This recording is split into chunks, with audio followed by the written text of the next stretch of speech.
Digital security আইনকে দেশের মানুষের মানবাধিকার ও কথা বলার অধিকার খর্ব করার আইন বলে মনে করেন বিশিষ্টজনেরা। আইনটি ৫ বছর পূর্তিতে জুম ওয়েবিনারে আলোচনা সভায় তারা আরো বলেন, গণতন্ত্র প্রতিষ্ঠার আন্দোলন না থাকলে এই আইন প্রয়োগের মানে হয় না। তাই বৃহৎ গণতান্ত্রিক আন্দোলন চালিয়ে নিতে হবে।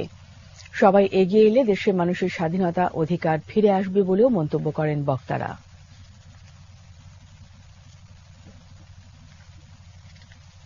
ডিজিটাল সিকিউরিটি অ্যাক্ট নর্মালাইজ করে দিয়েছে সেন্সরশিপটাকে, ডাউনরাইট আপনার হাতে তুলে দিয়েছে। আপনার সাংবাদিক